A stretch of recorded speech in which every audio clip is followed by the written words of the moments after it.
З 20 па 21 лістапада ў Купалаўскім універсітэце праходзіць 4-я міжнародная навуковая канферэнцыя «Беларусь у кантэксце сусветнай гісторыі. Асоба, грамадства, дзяржава». Арганізаваная Гродзенскім дзяржаўным універсітэтам імя Янкі Купалы, Інстытутам гісторыі Нацыянальнай акадэміі навук Беларусі и Институтом усеагульнай гісторыі Российской академии наук. Сегодня Купаловский университет встречает старых и новых гостей на 4-й международной конференции «Беларусь в контексте всемирной истории. Личность, общество, государство».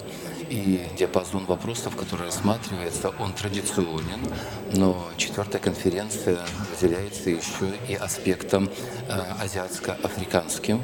Впервые за последние 50 лет на научном уровне рассматривается вопрос изучения и преподавания истории стран Азии и Африки. И это соответствует тому внешнеполитическому курсу, который сегодня проводит Республика Беларусь. Курс, направленный на всестороннее развитие связи с азиатско-африканским регионом. И те научные контакты, которые сегодня завяжутся на конференции, которые затем будут реализованы в проектах, они являются подтверждением и поддержкой данного курса нашего государства. Канферэнцыя стала пляцоўкай для абмеркавання новых падыходаў, крыніц і метадаў у вывучэнні ўсеагульнай гісторыі і гісторыі Беларусі, актуальных пытанняў палітычнай, сацыяльна-эканамічнай, этнакультурнай і канфесійнай гісторыі Беларусі. У канферэнцыі прымаюць удзел навукоўцы, выкладчыкі, спецыялісты, аспиранты з Беларусі, России и Армении. Название конференции изменилось. Раньше она называлась «Беларусь в контексте европейской истории». Теперь она звучит как «Беларусь в контексте мировой истории». И это не случайное изменение, потому что мир стремительно меняется на наших глазах, в нем появляются новые центры силы, узлы, потоки, коммуникации.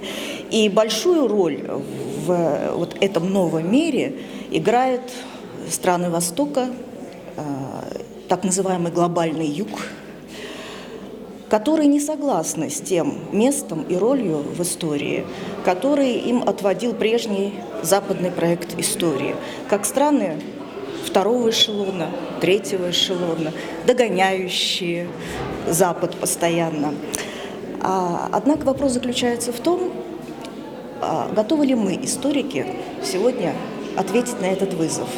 У рамках першага дня канферэнцыі прайшло пленарнае пасяджэнне і 4 секцыйныя пасяджэнні, на якіх абмяркоўваліся самыя розныя аспекты гісторыі Беларусі і свету. Асаблівая ўвага надавалася сучаснай гістарыяграфіі, палітычнай гісторыі, эканамічнай мадэрнізацыі, канфесійнай гісторыі і культуры, дзе навукоўцы прадставілі свае даклады. Я первый, кто появился зарубежного специалист, может ответить.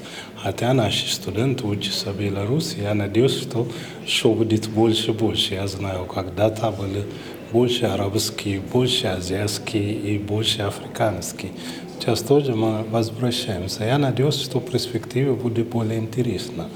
А сегодня я собираюсь с педагогами, историки, чтобы сформировать, как им вообще это корабле вести на плавании. Канферэнцыя стала значнай падзеяй для навуковай супольнасці, дазволіўшы абмеркаваць пытанні і намеціць новыя вектары ў вывучэнні мінулага.